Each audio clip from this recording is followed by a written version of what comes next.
Hello, everyone, and welcome to Musing, music for the adventurous listener here on CJSW 90.9 FM in Calgary and on all your favorite podcast platforms. I'm your host, Janna Sailor. Thanks for joining me for this hour of music and conversation. Today, as part of our special programming for Women's History Month, we are celebrating three remarkable Prairie region composers, Lavinia Kell Parker, Mari Alice Conrad, and Kristin Flores. Today's episode is about more than just music.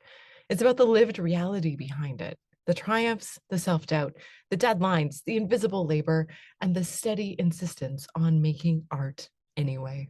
These composers build worlds of sound while navigating the real constraints that shape so many creative lives, especially for women, including the constant juggle of motherhood, creative practice, financial pressures, and having it all. You'll hear stories of persistence and reinvention, how a piece gets written between school pickups and after the kids are in bed, how identity and community shape a musical voice, and how, for them, composing is not only a passion, but a necessity. Stay with us as we spotlight Lavinia, Mari Alice, and Kristin, three composers reminding us that creativity is a way of life, a practice, a commitment, and a living legacy in the making.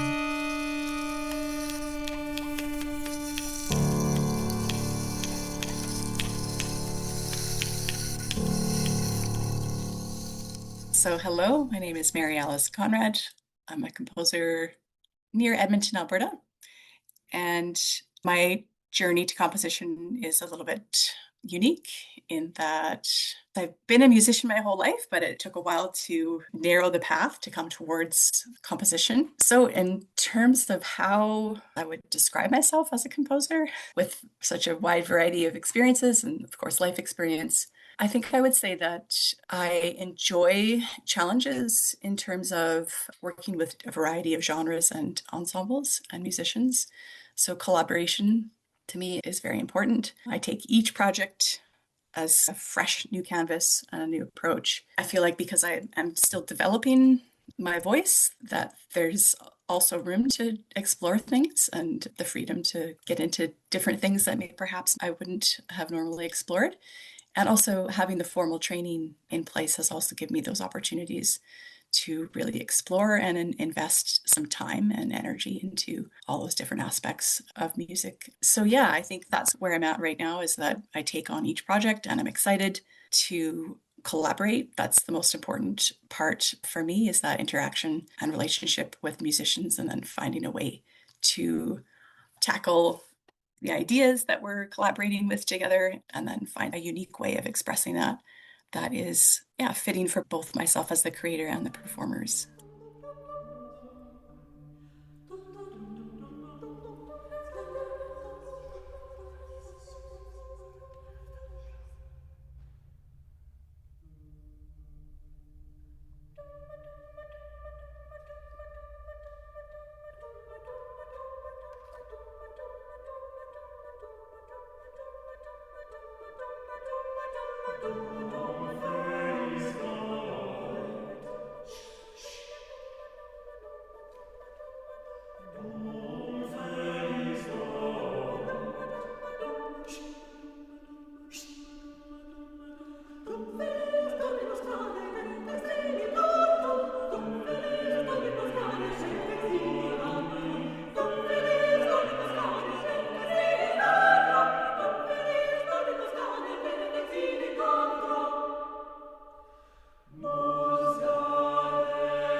touched on these a bit, but what were some of your biggest influences or inspirations or perhaps turning points in your career that have brought you to this point? Yeah, so turning points, big moments when you are reapproaching something in a different perspective. So being a performer and a teacher in studio music for a long time, and then coming at it at a different angle, having that perspective really helps see things in a new light and a new creative aspect. So some of those turning points were obviously when I started back at school in formal training. That type of format really worked well for me because I could really focus and learn in a very efficient and quick way, the way that formal education is structured. And some of it was great. Some of it I'll probably never access or use. But all along that way between the 9 years ago that I started this journey, there have been, I don't know if I'd say like big moments where I pivoted, but little, I guess, little nudges along the way that were reassuring, that were, yeah, this is the direction I want to go. Or, yeah, that's not really what I'm interested in doing. Also, getting out there into the world and meeting other people that are in the industry, performers and composers, teachers, all of those elements have helped pivot to the direction that I'm at right now. And I don't think it was anything major, like I said, but these small little steps along the way impact the choices that you're making that influence the outcome of what your interests are and what you want to develop. So yeah, I couldn't really say that there's a pivotal moment that's blaring, but the small steps along the way that just helped nudge me in the right direction. And I think that was a combination of instructors, also opportunities, so like mentorships, also other musicians, projects, or sometimes I often feel too just having kids and being part of a busy family, that's also a very grounding element to it all. So having those moments of, yeah, I'm going to go and I'm going to do this. And then the reality of grounding that, let's approach this in a more practical way. What would be the best situation? So it's a balance of, I feel like, the grounding and being excited about art and trying to find that balance in between. That's always exciting.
we've chatted about things that were both inspirations and both obstacles to your creative life. Speak a little bit more about those obstacles in your creative life and how you chose to overcome them or are continuing to overcome them, especially as a female composer in the industry that is also a mother, juggling many things. And what kind of inspiration would you have to your younger self or to other composers that are finding themselves in a similar life situation?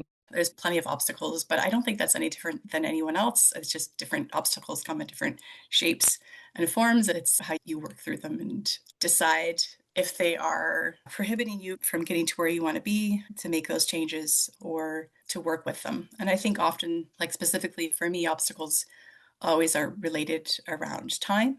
Having that protected time, I find that's hard. It's just very difficult to sometimes protect that time, the creative time that often becomes in the late evenings or early mornings if I can get my butt out of bed.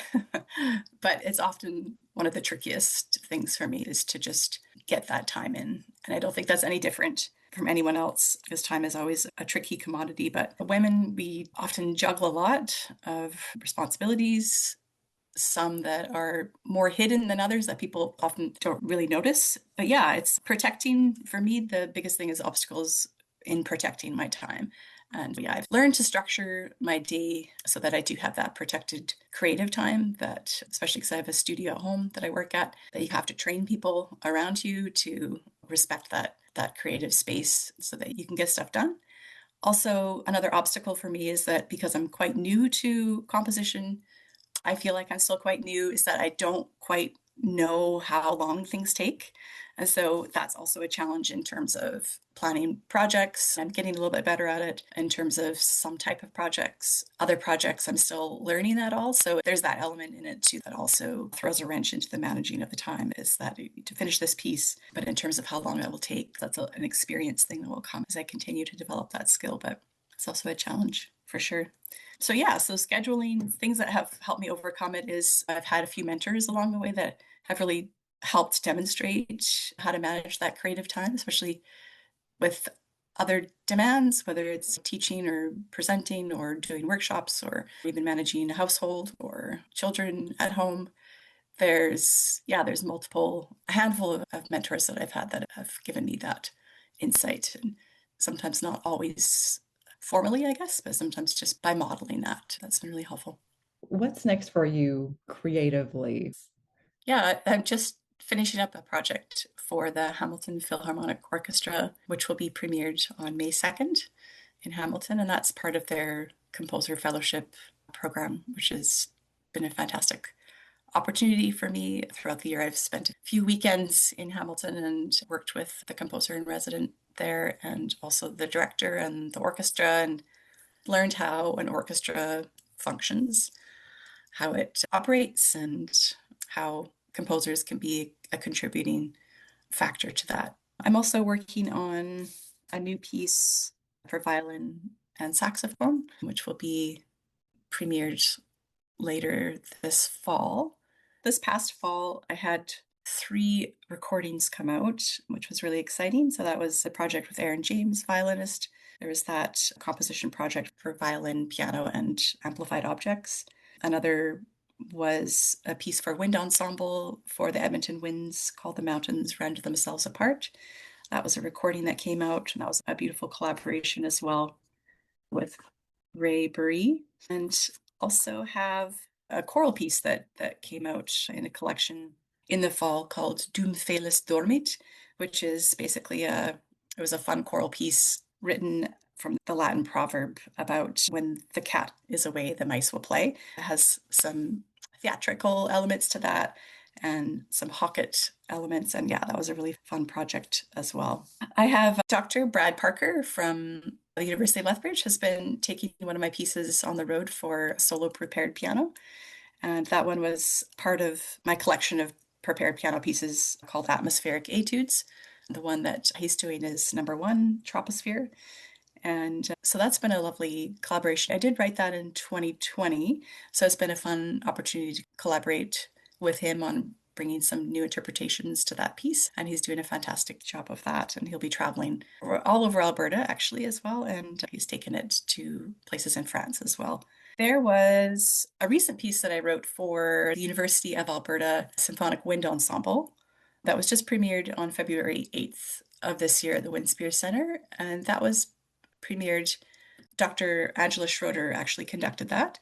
And it was written for her to commemorate and honor her 20 years teaching at the University of Alberta. And that was a really exciting project because I actually did a few conducting courses with her in my graduate studies. I got to know her fairly well. And so it was really fun to write a piece for her and learn about the impact that she's made at the University of Alberta over the past 20 years. And that relationship really blossomed into this beautiful piece called Helianthum, the Song of Light. And so that was a really exciting project to be a part of. And of course, I was able to sit in on the rehearsals and have a lot of feedback sessions with the students that are performing, and as well as with Angela too. So that was a really meaningful piece that just premiered. Congratulations. That sounds really wonderful, and a beautiful full circle life and music coming together.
So Kristin, welcome. I'm thrilled that you're here. And thanks so much for being a part of Musing. It's a lot of fun. And I love sitting down with composers and getting to have these heart-to-hearts about what they do and how they do it. How do you describe your compositional voice and the devices that you use, or however you want to talk about your compositions themselves? My composition style is very much influenced by what I can imagine. I'm a very visual person. So for me, I have to picture something in order to write about it. So I often write about nature because that's just something easy to just go outside and look at, like in the mountains, by the lake, UNESCO heritage. These are pieces of mine that are about nature. They're just specifically describing these places or sites, and they're either pieces that have been premiered outside in these spots, Or they're just places that I have in my mind. I look at pictures, or I go visit, or I think about my past visits to these places. And I like to just have these images while I write. I also have nature pieces that are really describing the sounds of nature or animals in the habitat. So a piece I wrote last year, it was entitled Alberta Habitats and At-Risk Species. I really listened to recordings of the grizzly and I tried to transcribe what the grizzly sounded like with their movements, with their sounds, and put it into the piece as a way to not just only represent the animal, but these are at-risk animals. So a way also to make sure that we have this document of, hopefully they won't go extinct, but we have this memory and document of them in my music. So I do that sometimes. I have other piece where, I depicted the magpie. And during the recording, there are magpies just sitting outside the window at C-Space there, just right behind the performance. So I'm like, oh, did they come because they heard my magpie movement and it sounded exactly like them? So sometimes I try to really transcribe the sounds and put it right into my music. And sometimes I just think of the image of the place and how it makes me feel and change that into music. I also use poetry. I have pieces. I Wander Lonely as a Cloud by Wordsworth poem, Emily Dickinson, The Skies Can't Keep Their Secrets. And whenever I hear these poems in the future, if they ever come up, I just right away hear the melody of my piece. So I feel like text and music, they just go hand in hand. Like you can't, once they merge, it's really hard to separate them from one another. So it's a really nice thing to be able to use poetry in my music as well. Art. I've been doing a lot of art-based compositions lately where I have an artist in mind. I look at their art and I use it as a basis for my music. Right now I'm writing a piece based on the artwork of Chiro Bada for the Kensington Symphonia. And this artist is no longer with us today, so it's looking at his artwork and, his ink art. It's not a lot of color. Sometimes it's just about the lines and following the lines, and if the lines go up or if they go down or if they swirl around, depicting that with my music. But sometimes it's also the style of the artwork. Like last year I wrote a piece based on Antonio Caruso's artwork, and he has this technique called frescografia, where he has a really thin layer of cork that he paints on, and then the colors, they get absorbed into the cork and then they come back to the surface. I'm not sure how much time, maybe a week or so, the colors get absorbed and then they come back to the surface, and when they come back to the surface they're new and different. So I used really, and this is a living artist, so in talking with him, I really used his technique in my composition of this kind of the lines going in and then coming back anew, and a little bit of blurred lines as the colors all blend together. And then, so not only just looking at the artwork for just what it looks like visually, but also some of the techniques behind the artists and what they do to produce the artwork. I do a lot of compositions based on the sky, supernova, northern lights, pieces like this. So really, anything I find beautiful in life, I write music about.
What obstacles did you face or have you faced or currently in your creative journey and bringing your music to the world? I feel like there have been just many along the way, as there are always obstacles in life, but I feel not getting into the always having to apply for degree programs and not getting in at some places, getting into others, but having constantly going through those kinds of obstacles, having to make decisions too based on funding, choosing to stay in Alberta because I got funding opportunity instead of going to Montreal, things like that, making those kinds of decisions which really impact your entire life afterwards. So obstacles to being a woman composer, since we're talking about this is Women's History Month, is maybe having a family, needing to support a family.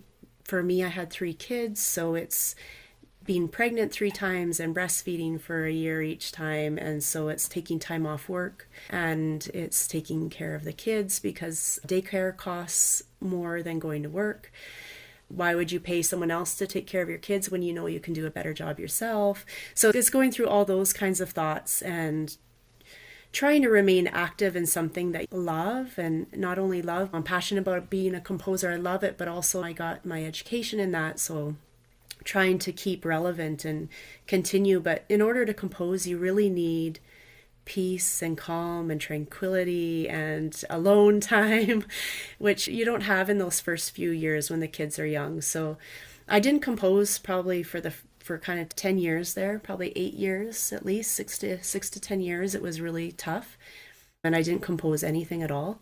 You can see when I had my kids, because I composed a lot right up until 2009, and then it's just empty until I wrote a piece called Awakening, and that was kind of my first piece after having kids. And it was hard. I sent my kids away for the week to my parents, and I wrote that piece in a week, and I edited it. Like I just completely, like from morning till night, worked on this piece, and it was so hard to do in 1 week, but I knew that's all I had. So I got it done. And now it's a totally different thing. The kids are older and I have the time. Now the obstacles are money. They're financial now. So the reality is we all need to make and earn a living. So we can't just be at home and compose music and live off grant money that may or may not come. Sometimes you get university position teaching. I've done a little bit of sessional teaching myself, but the reality is you need a full-time job. I've done a lot of part-time violin teaching to have my work as a composer, to have space and time for it, but I currently work at the National Music Center full-time. So now composition is now pushed to the side again. So now I'm writing music when my kids are at soccer and just finding every little place to write music, but in the evenings and on the weekends. So lots of different obstacles in life. Yeah, absolutely. I love that you touched on, some of those things that are specific to mothers in the creative field and how enriching that is, but also what a struggle that is to maintain your own creative voice.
What's next for you creatively? And tell us about some of your upcoming projects that you're working on and excited about. So probably the biggest project I have for this year, 2026, is it was a Canada Council grant that we applied for. Penny Sanborn and I, she's an accordionist in town, and we were successful. And this project is really exciting. It included a new piece of mine, The Timeless Beauty of Frescographia, which is based on the artwork of Antonio Caruso, who's an artist based in Ontario of Italian origin. And then we're flying in musicians from Montreal, the Vaughan String Quartet. So half of them live in Montreal, half of them live in Edmonton, so they'll be coming to join Antonio Peruque and Penny Sanborn on both on accordion.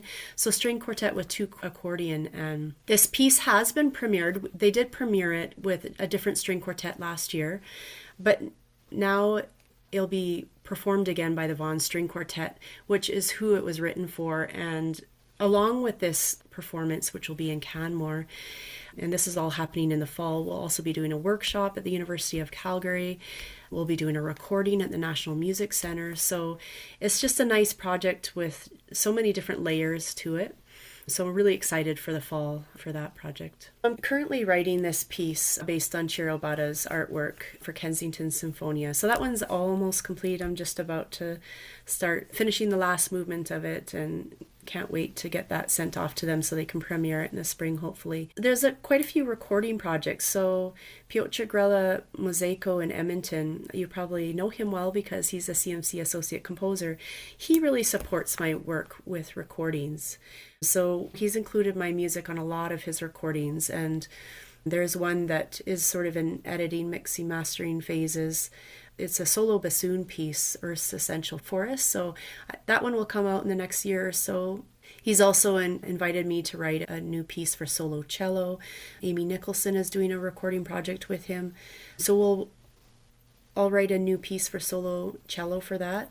And then I hope that she'll also record another piece of mine for solo cello entitled In the Mountains, just because it's my most performed work. I would love to have a commercial recording of it. A lot of people have recorded it for YouTube, but it would be nice to have that one on a commercial recording, just because it's the most performed of my pieces. It's very short. It's only about 4 or 5 minutes long, but very melodic. I really am drawn to melody in my music, so that I want the listener to really catch that melody and have it in their head as they leave the concert, or if they're listening to a recording, it's something that they remember the piece by. So for me, melody is really key. When I work on that solo cello piece, I want to write something that is similar to this one that everyone seems to love.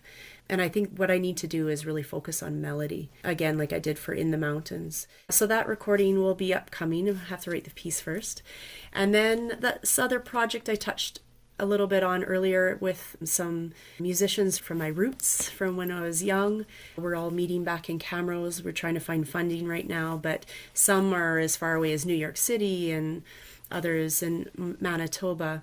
And then some that are still local to Edmonton, Camrose, and me and Airdrie. So getting together with them, writing a piece for them. And I like to base that one on my 3 kids. So it's all going to be about legacy, and Threads of Legacy is the title I have right now of this, the roots of our past, of these musicians I grew up with, but also the threads of legacy of my future, which is my own children, interwoven into this piece. So I can't wait to start work on this one. It's for piano and strings. Old orchestra piece of mine, I think it's 2004, Northern Lights, is going to be performed in Paris, France sometime in the spring, so I'm excited about that. Anytime something is performed far away. A piece of mine for solo horn was performed in Hawaii in December. Anytime that someone picks up my music and takes it really far away from here, it makes me really happy.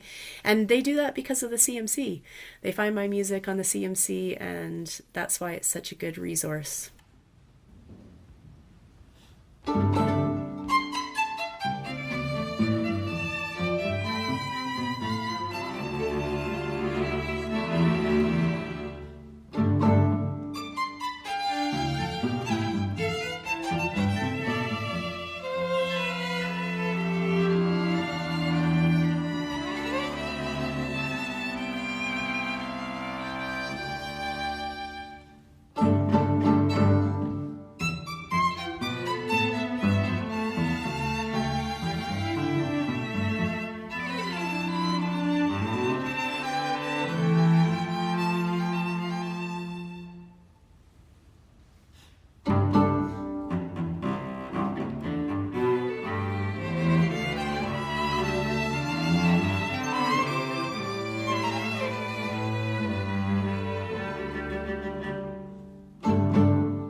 Hello, my name is Lavinia Kell Parker. I am a composer in southern Alberta, living in Lethbridge. I would describe my output as being one of exploratory soundscapes. I'm always thinking about like how to put different sounds together, how to maybe connect different groups of people through performance. And I love the collaborative nature of creating music with others. What would you say are sources of inspiration for you in your work? Are you inspired by your surroundings, travel, other works of art, literary sources? Take me into your creative process a little bit. So, sources of inspiration for my work, my creative process, that's a really good question. It varies, but I have always had a real connection to place. I grew up being a farm kid, and I think because of that, I have a really strong connection to the land. And I have always enjoyed, no matter where we lived. My husband's an academic, so we've moved all over the place. My kids were born in New York State, and we've had a stint in France. We lived in South Carolina for his first professorships. And no matter where we have been, I have always gone on these walks and sought out nature. And living in southern Alberta, it's the perfect place for that type of inspiration. I go on daily long walks, and I'm a choral composer, so I've always memorized the text that I'm setting. And as I'm like walking my dog, the text comes forth, and I can feel the syllabic emphasis and where it lies within the music. The same kind of process happens when I'm writing instrumental music. I feel completely connected when I'm outside, and I spend a lot of time really thinking before I start writing things down on paper. Wow, you had a lot of amazing places to draw inspiration from. So, how does that manifest and show up on the score? How do you take those outside elements and put them into the music? What do people discover when they dig into your pieces? I hope that they discover something about themselves. I hope that I'm writing music that makes you question and makes you think more. And so I've written a number of pieces that have this type of connection to the land that I was talking about. One of them is Frozen Coulee. It was written for a colleague here in Lethbridge, guitarist Ileana Matos, and she travels a lot. She travels always by bus, and she lives in Calgary and is driving back and forth. So I wanted something that would show like a soundscape and landscape of viewing like the absolute gorgeous coulees that we have here in Lethbridge. And that's where I usually walk through these coulees too. I have another piece that was written for the Allegra Chamber Orchestra, Turning of Earth, that explores this same connection about who we are and the idea that we are of the earth and kind of part of nature. And with that, we are creatives, all of us, and that we all have the opportunity to find those creative possibilities within ourselves. Yeah, and we incorporated tree planting in that one, literal turning of earth, which is really fun. It gave people a very literal way of experiencing your music.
Talk to me about some of the obstacles to having a creative life and being a composer in this day and age, and how you stay creative and build that into your daily life, which requires a lot of us in different ways. I think, especially as a woman, you're told that you can do it all and that you can have it all. And I think that maybe that's not completely true, that there is, when you're being a composer, is being a little bit obsessed. And it's something that you just like can't, is the spiritual aspect and part of who you are. And so I think that to deny that is to deny part of yourself. But with that, there sometimes is a sacrifice. I have lived in many different places and usually very far away from family. So we couldn't really afford sitters for the kids. And it's like, how do you carve that daily time? And I think that when you have this like inner drive and passion, it just, the busy you are, it's odd. That's the one thing that doesn't get missed in your everyday, because it's like the top priority in your life. And what does get missed, sometimes the dishes and the daily stuff that has to be done every day can feel overwhelming.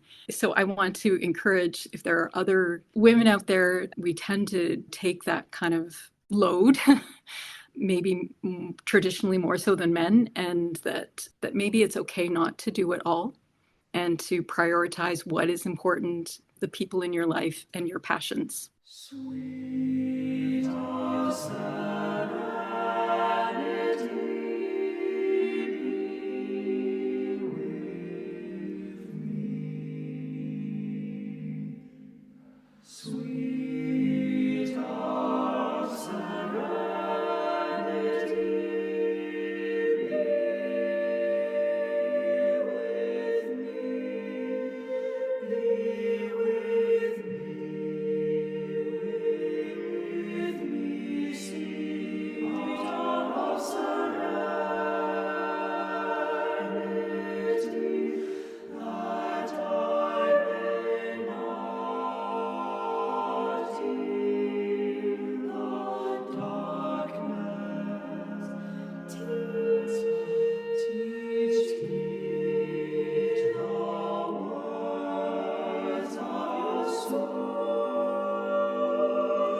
When people encounter your music, whether they're performing it or listening to a recording or live in a concert hall, what do you hope that they experience and take away from their interaction with your music? You touched on it a little bit, but I'd love to go there a little bit more. What do I hope for people to take away from my music? I really want to write music that lifts others up, that creates an experience that touches people. And I try to do that, talking about the idea of creating moments for people in your life. I have written a lot of music for people who are close to me. And so I think even audience members can find and feel that connection when you're writing for specific performers.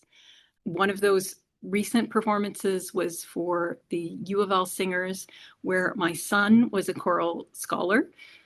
And so that was a super fun collaboration because I got to work with the English professor at U of L, Dr. Goldie Morgenthaler, and also the choir that's there that included my son. So I thought that was a really special time to share the words of Hava Rosenfarb, who happens to be Goldie's mother, who was a Holocaust survivor and lived here in Lethbridge.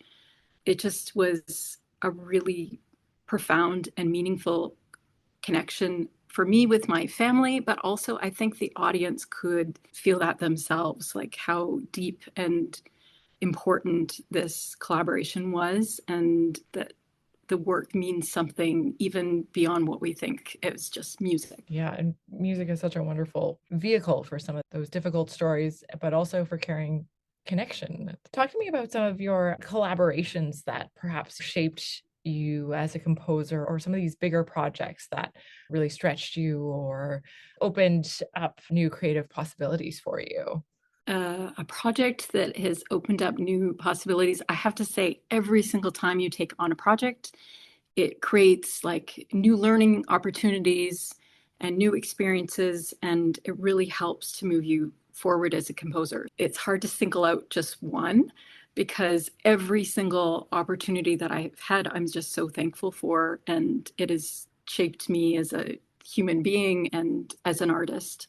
Currently, I'm working on a commission for a memorial for oboist Harry Sargos, and he was professor at University of Michigan for oboe, and before that, he was principal oboist at the Toronto Symphony. And he was also himself a commissioner of works, and he was good friends with William Bolcom, and he commissioned all the big names like Pierre Boulez and Cowell. And so I feel very honored to be included in that and to meet the people that loved him. It's a celebration of life type concert in his honor. And I think that those types of experiences, hearing stories about people who were so connected to him as students and as collaborators, that's been a really meaningful experience.